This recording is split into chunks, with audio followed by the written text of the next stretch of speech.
In today's video, mainstream media is speculating that the president is about to authorize airstrikes on Venezuela. Also, protesters are trying to help illegal aliens escape arrest. And finally, we have a major election update. We'll show you what both sides are saying in all of these stories, of course, but let's start with what's happening in Venezuela. Take a listen.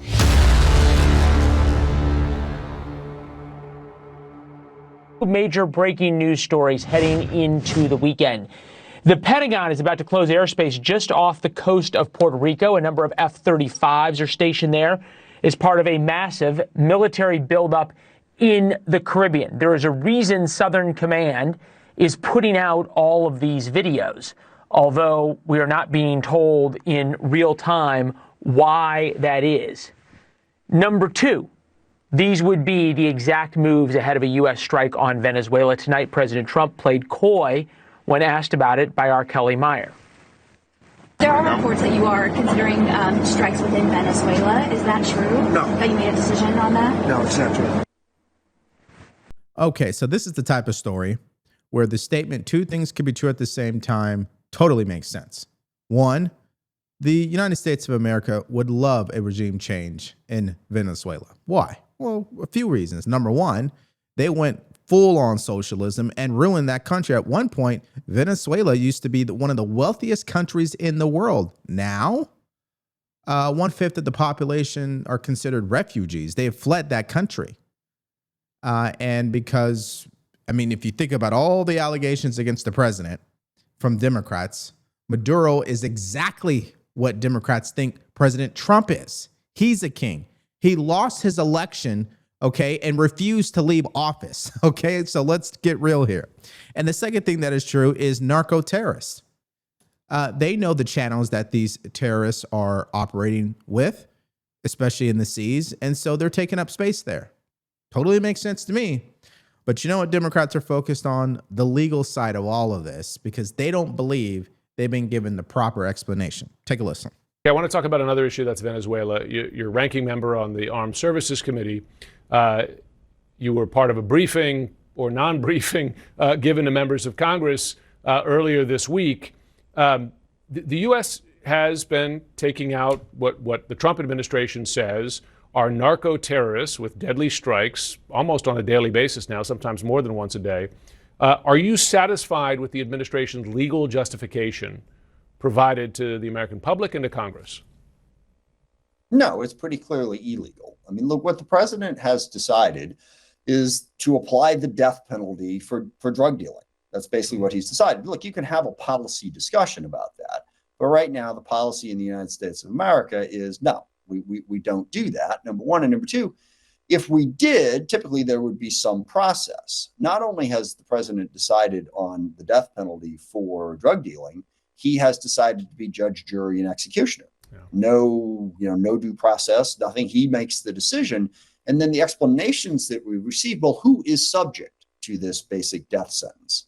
24 different narco-terrorist groups, which they have not, I've asked multiple times. I haven't even gotten the list. Maybe the list exists somewhere of who these folks are, but who's in them and why these 24? Why not others? Yeah, see, when I hear that, it's almost as if it's the same type of energy we continue to get on all issues from Democrats. They question everything from the president. They don't extend any respect to his office.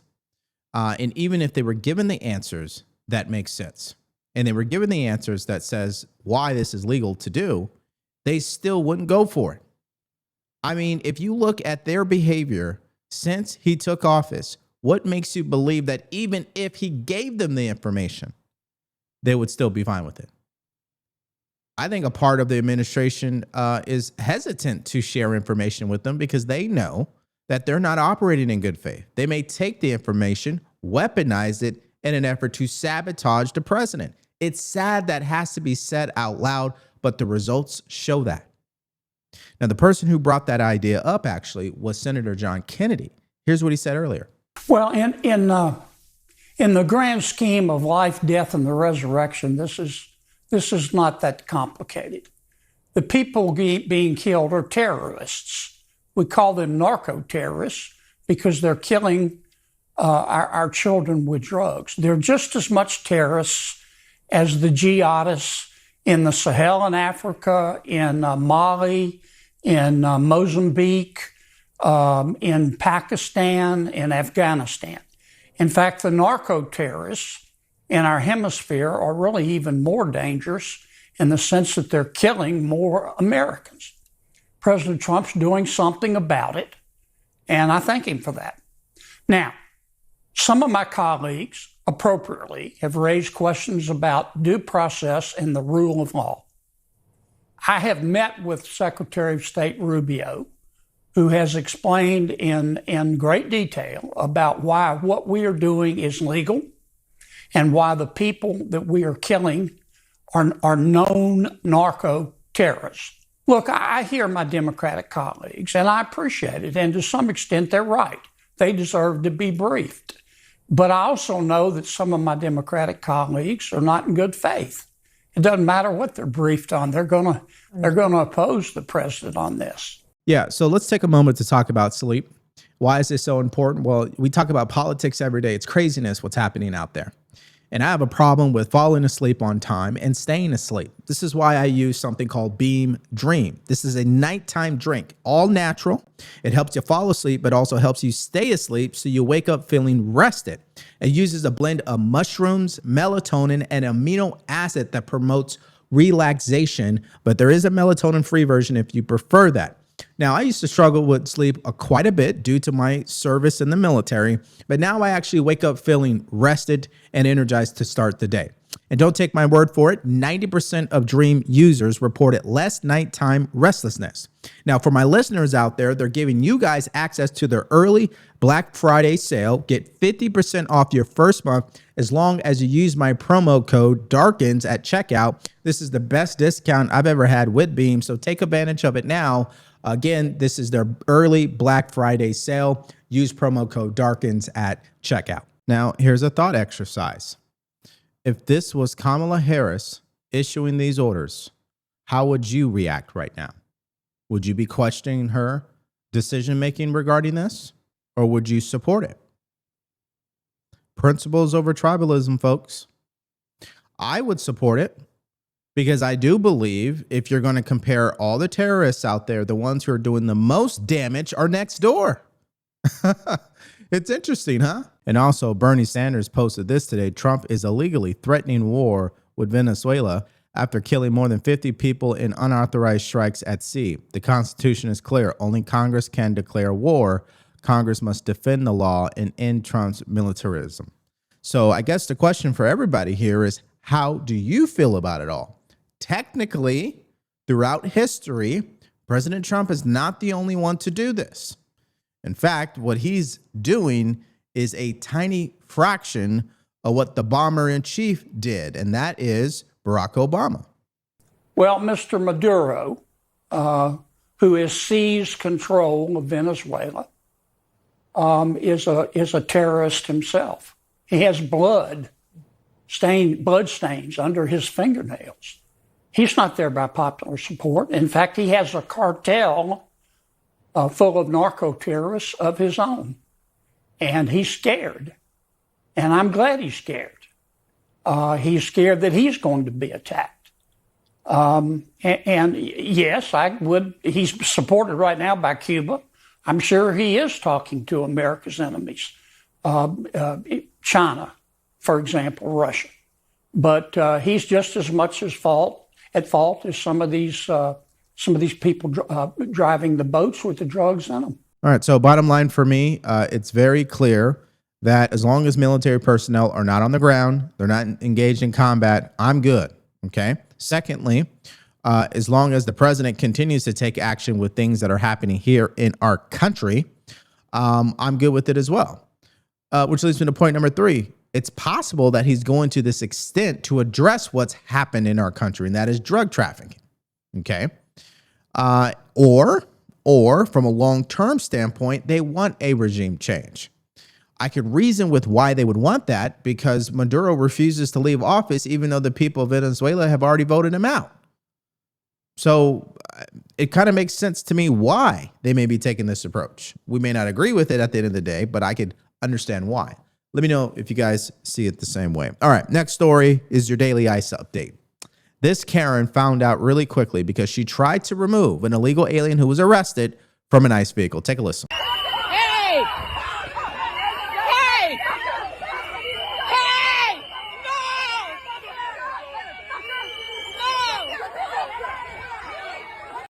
Hey! Hey! Hey! No! No!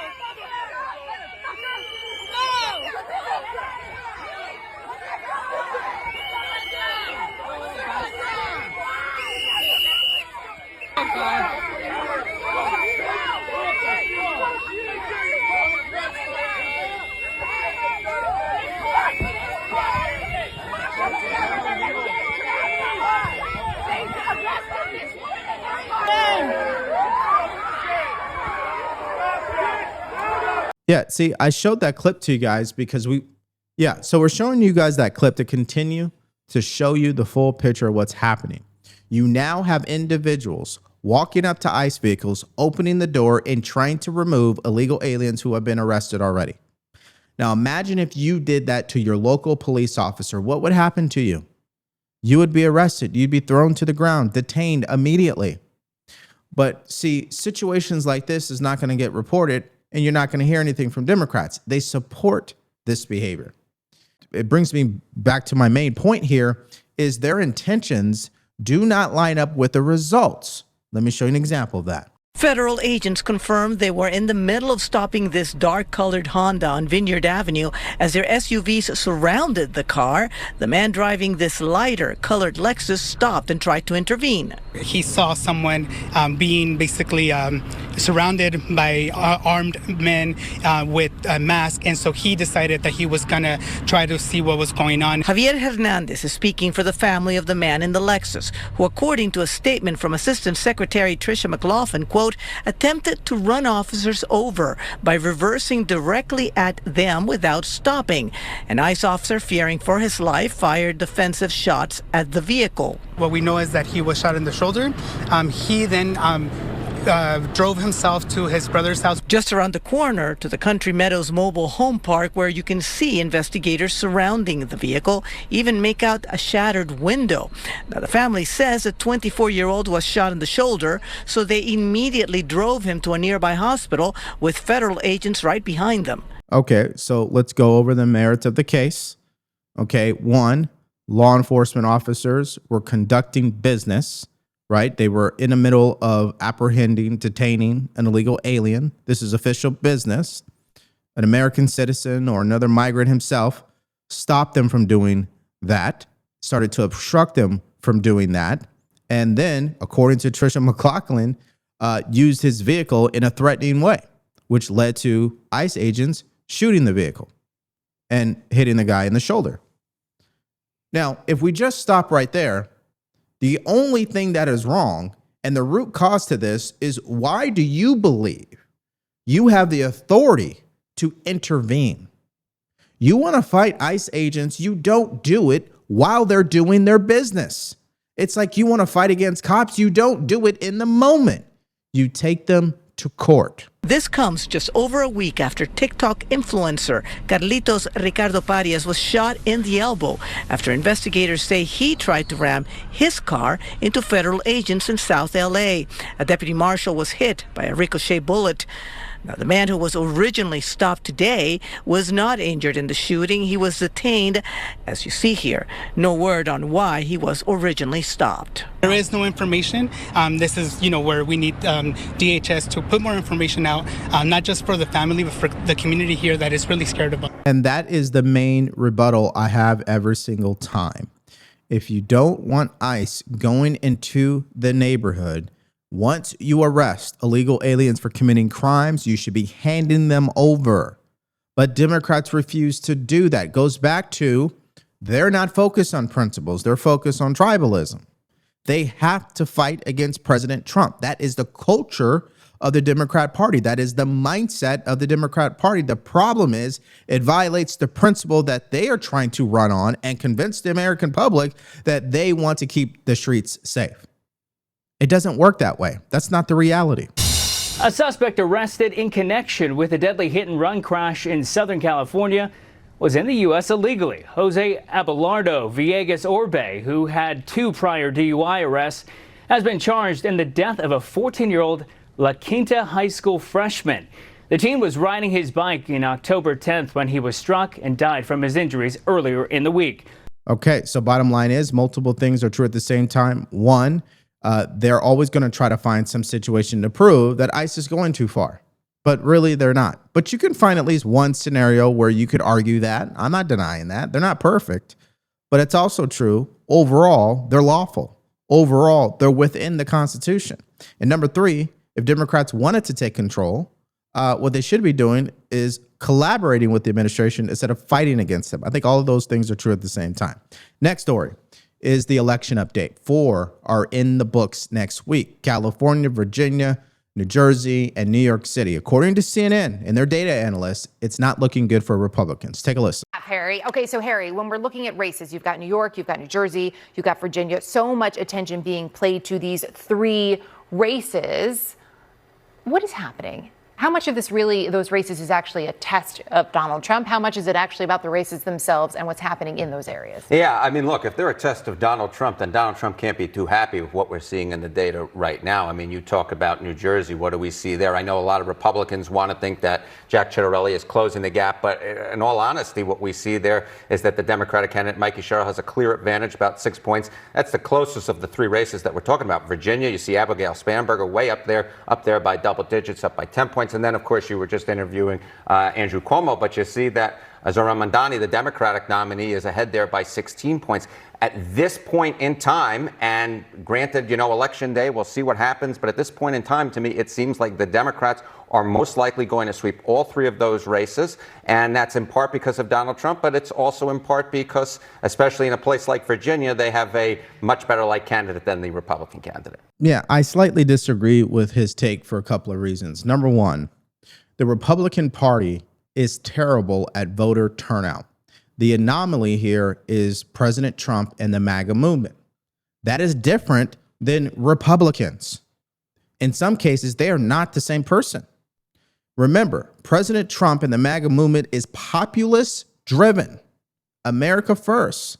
That doesn't mean that's the platform of the GOP. That's just something they're tolerating at the moment. Go back before President Trump. What was their platform then? Okay, so I don't think it has anything to do with the candidate, so to speak. I just think Republicans are still going to struggle to get voters to show up in these off-year elections, including midterms. I just see it. I think President Trump just is an anomaly. He has the ability to have people show up in a big way. Charlie Kirk did his part with the younger generation. That's not happening right now in these midterm elections. These people in Congress have failed us, and the voters know that.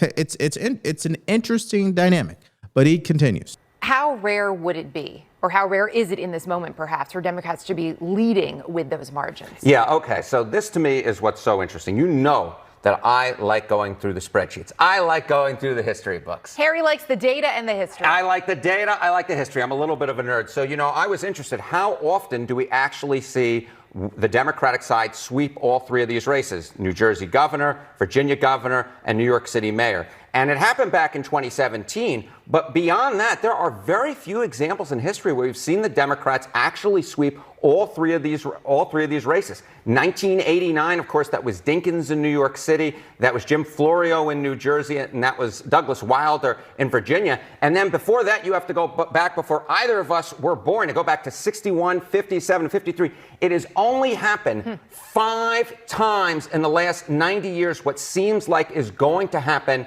this Tuesday. All right, we got 30 seconds left. Tell me something I don't know. Okay, I will tell you something that you don't know, Erica Hill, beyond the fact that it is Halloween and I dressed as a dumpster fire this morning on national television. I saw it. It was a good look. It was a good look. Yeah. And that is the 5 times that I mentioned that the Democrats swept all 3 of those races.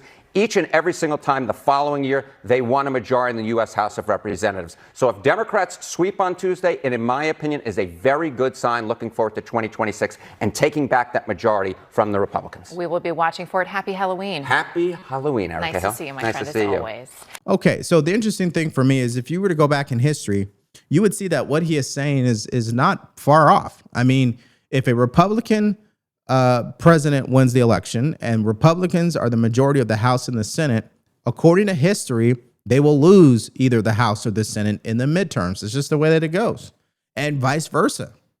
And again, I just think on Republicans' end, we just have a turnout issue.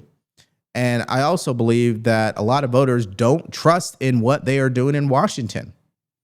And I'm not too sure Republicans are doing a great job of appealing to independents either. And so you can't expect Trump to do it because this is it for him. It's on them to do it. And I'm not too sure they're ready. I'm not too sure they have the people to do it. And that's just the way that I see it. Now, staying on this election nonsense, let's go to California. It has been announced that California will be deploying their own election monitors to monitor, pay attention here, the federal election monitors. You just can't make it up. Ready or not, we are now less than 5 days away from Election Day. And to prepare this week, the state of California announced plans to dispatch state elections observers who have a very specific task. You see, these state election observers aren't going to be watching the polls themselves, but rather they will be there to watch over the federal election monitors that Trump's DOJ is deploying in an effort to undermine confidence in a vote that could undo Trump's attempt to keep the House under his control next year. So today, California's Democratic Senators Alex Padilla and Adam Schiff sent a letter to Attorney General Pam Bondi demanding that she cancel those monitors and saying that her decision to deploy them is clearly linked to Trump's continued perpetuation of lies related to alleged fraud in our elections and his opposition to California's Proposition 50. Yeah, that is a partisan take at best, okay? I already showed you guys the factual information regarding federal authorities sending election monitors. It's happened throughout history. In fact, Joe Biden is responsible for the most election monitors ever deployed during an election. But hey, I guess that's what they want to tell their audience. But the bottom line is to all of this is that California's elections, I don't trust a bit. Virginia, the problem there is voter turnout. President Trump did not win the state of Virginia, just so we're all clear. And Winsome Sears, although when we look at her resume, she's really qualified, I don't believe she's run the best campaign she possibly could have run. That's just my own personal opinion. New Jersey, I do believe, is kind of an X factor here or a potential upset. We'll see. And I think New York City, well, we already know where that's going. Okay, so let's get to what you guys have to say in the comments section to all of these stories that we talked about today. First, do you support the president deploying military assets in the Caribbean and also off the coast of Venezuela to show an image of force and intimidation to disrupt drug trafficking in those waters, and potentially it may lead to Maduro being overturned or removed from office? Let me know if you guys agree with all of that. Secondly, what do you make of these elections? Did you vote no on Prop 50 if you're from California? Because I know I have a lot of people who watch who are in California. And finally, what do you make of these videos we showed you with ICE, giving you guys the full picture of what's happening on the ground? Now people are trying to take matters into their own hands. Just give me your thoughts and everything you got in the comments section below. Now, this takes us to our next video where 2 federal judges have ruled that the Trump administration is now required to pay out SNAP benefits. Obviously, this is a bombshell ruling. We get all the way into it. So if you guys missed out on that video, more stories from earlier today, all you have to do is click on that video because it's coming up right now.